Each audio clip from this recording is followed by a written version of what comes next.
How do you approach that situation and convincing them, hey, this is what you actually need instead? And One of the things I hear from colleagues is, wow, like I've tried to talk to the board, but they don't want to listen. And it's like, well, how are you approaching cyber? Are you just talking about your cybersecurity program, or are you talking about how it relates to the business? Today, I'm talking with Harris D. Schwartz about his take on security working as a fractional CISO, including having important conversations with the C suite about their most precious asset.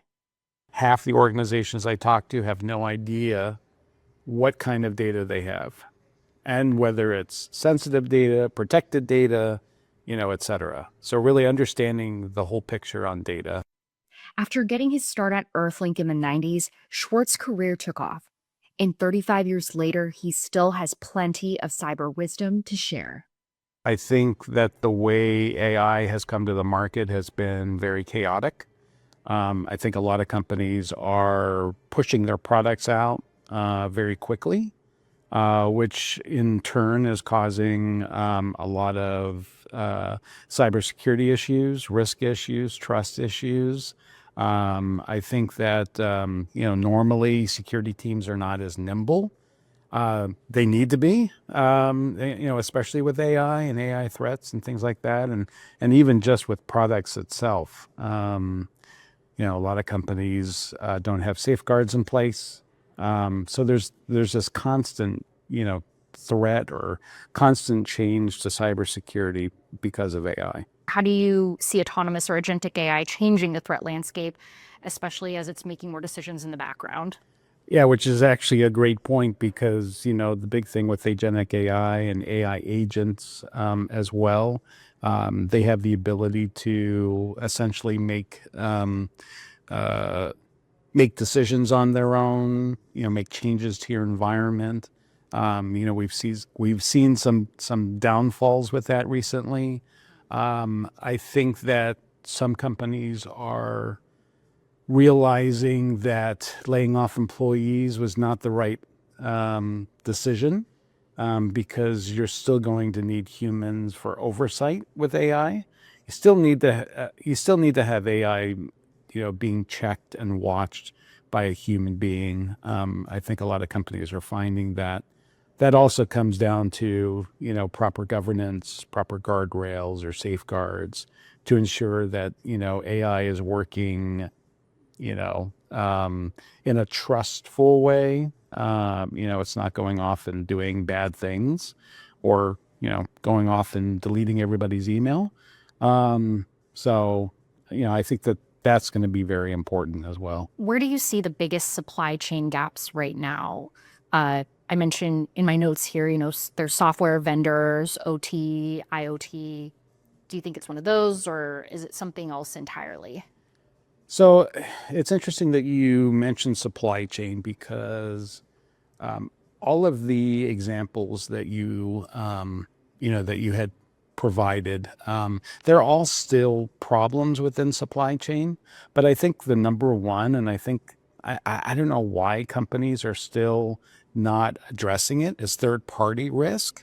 So all the third party vendors, SaaS providers, apps, whatever it might be, AI, et cetera, you know, third parties need to, address cybersecurity to a certain degree, have programs in place, certifications in place, to prove that they've got the proper controls in place. And we find, I mean, even since 2012 with the Target breach that kind of launched all the data breaches and stuff, it was third party. Most of the time, it's a third party that causes the breach. So I think that, it's third party risk is still, very important. I think again, and I hate to keep harping on AI, but I think AI just increases the threat, across supply chain. Yeah, because AI makes it more, quicker, faster, Yeah. you know. If AI is the third party, Yeah. If AI, yeah, especially if AI is the third party and, AI, the AI application or solution is connecting to your environment, in a lot of cases with these AI agents, they're being used to, let's say, optimize the supply chain operations or optimize customer service, but they're connecting to your Microsoft O365 environment, your teams, what's the agent going to actually do in the background? Once it starts to, make things more efficient and optimized. So I think it's actually very, I don't want to say surprising, but I think that it's maybe applaudable that, ISO has come out with 42001, I believe it is, which is basically setting up an AI management system, sort of like ISO 27001, which is an information security management system, or ISMS. And the fact that NIST has come out with a risk management framework for AI so quickly, which I think is great because, I think that organizations, still need to be able to manage AI from a GRC perspective. Do you think that some of the GRC frameworks are outdated or too slow, not nimble enough to adapting to the evolving threat landscape that agentic AI is producing? Or do you think that, like you mentioned, that, okay, they were pretty quick to changing. Is that enough? Or do you think there's still more to be done, more improvements to be made? Yeah, so it's kind of interesting because if you look at all the other frameworks outside of the AI related ones, it's about stepping back to the basics, which again, there's a lot of organizations that don't even have their basics in place. And so, maybe they were reactive, maybe they haven't had an attack. So, they figure why spend the money to put the basics in place. And then, something happens. And then of course they have to, oh my God, what are we going to do? I think with AI, the thing I like about the risk management framework for AI from NIST is that it's dealing with, the trust aspect of AI, which I think is a large part of, what companies need to be doing and making sure there's no bias, right? Making sure that AI is being used from a safe perspective, which the other frameworks don't really address. We're still seeing the typical threats of current time, right? Phishing is still remains, the number one, threat to organizations. I think it's up, I think recent numbers I saw was like 91% of attacks are related to phishing. Ransomware is still there, social engineering. The thing is, again, right, AI is being used to power these attacks.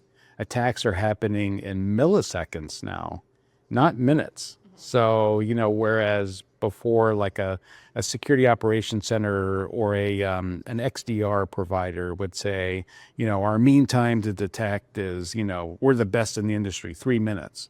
3 minutes, you're toast by 3 minutes. So the attacks are coming in milliseconds, and so your providers need to be using AI to battle against the threats. Yeah, to meet the demand. Yeah. Yeah, because again, your workflow, your process, your solutions, they have to be able to meet the demand, be able to detect as quick as the attacks are coming in, because those attacks can now spread, in milliseconds again, very quickly, to where you're probably going to miss it if you're not detecting properly. How do you see, I know I'm going off script a little bit, but how do you see implementing AI into SOC or, whatever tool you're using, so to speak, and not, I guess, let the tool run you, make sure the human is running it, not the other way around? No, and I completely agree with that. I mean, I've seen tools that, let's say vulnerability management, right? I mean, sure, AI is going to be able to detect vulnerabilities in, seconds and, very quickly and pretty thorough too. It may even find things that are, I don't know, not identified as a vulnerability, but they've examined the code and, oh, hey, here's a vulnerability that you probably didn't think of. That's great. But how many false positives are there? That's why you're going to need humans, right? Yeah. I want to say all of the, different XDR, MDR, providers are using AI. But I know like CrowdStrike and Arctic Wolf and, Darktrace and et cetera, right? They are using some aspects of AI, especially for detection of threats and for response. They may even use them as level 1 agents, just to get through the alerts because, in most cases, companies, they're probably generating tens of or hundreds of, millions of alerts. I mean, that's typical. That's typical. Yeah. Human can't do that. So if that's like your level 1 and you think of people who are maybe breaking in to cybersecurity, like what do they do? What do they do if the agents are doing the jobs that they might have held previously? Like how do you prove yourself? I still think that there is a space for, for new people coming to the industry. I've seen a lot of stuff out there where people are like, oh, AI is going to take over everybody's job and this and that. God, I hope not. Because again, it can be very scary. I mean, I've seen or heard of some of the recent events around, letting AI, agents or agentic AI run wild, and it's not pretty. Back to basics again. I mean, I just have to say that I think that companies really need to, like, now is the time, like, we've talked about security by design. We've talked about privacy by design. And there's so many companies out there that, especially startups and things, right? They're trying to push their product out. They're not really caring about security or, really anything around that because they need to get the product out, right? Yeah. And then something happens and then it's like, oh my God, what do we do, right? If they were proactive in the first place, then, they probably wouldn't be in that bad spot. So I just say, like, back to basics, like make sure you have your basics in place. Not to harp on it again, but third-party risk, that's still a problem. Every time I see a data breach, pop up in the news, it's the same sort of thing. Oh, we were using, it's the same story every time. And then, and it's like, I don't feel anything anymore. Like I don't feel bad or, like, oh, wow, those poor customers. Like I'm a T-Mobile customer. I've been through 9 breaches. See, okay, like AT&T, when that breach happened, and I guess it happened a while ago, technically, but then when it was finally revealed that all that stuff was leaked, I'm like, that's my stuff. I think that, like public companies, definitely have more requirements for, reporting a breach in a timely manner, and that type of thing, like, with the SEC and, even some of the, compliance, frameworks and things like that, require it. A lot of companies actually put it in their contracts, with, what we call like minimum data security requirements. And they put in there that, hey, if you have a breach or a suspected breach, you need to tell us within, 48 hours, 72 hours, whatever it might be. It's always the same thing, right? Data gets exposed, data gets exfiltrated, and it wasn't encrypted. It wasn't protected. And it's always the same thing every time I see it, and it's like, really? Like, this is a basic thing that you should be doing.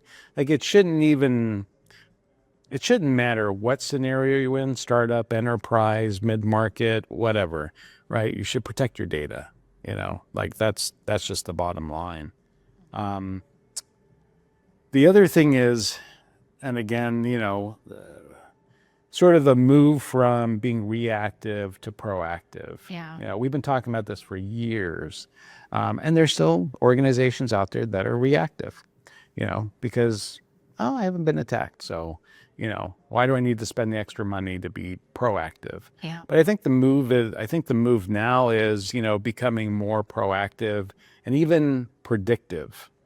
So sort of like, I think the term is predictive edge. Being more predictive, being able to identify anomalies sooner rather than later. Yeah. How does predictive work? How do you forecast? Well, so it's like, so the predictive solutions that I've seen, they're matching sort of, anomalies and risks to behavior. So almost like user behavior analytics or UEBA, like user entity behavior analytics. And so it's kind of looking not only at insider, but it's also looking at your edge as well. And so it's predicting, like based upon behaviors and, things of that nature, in addition to whatever the activity is, like, hey, this could be a risk or this could be an incident, rather than waiting. Well, thank you for the conversation, Harris. you're I hope we welcome. can do it again next time you're in town. Of Or next course. time I'm in Vegas. Yeah, sure. Yeah, that'd be great. Yeah, definitely. Anytime.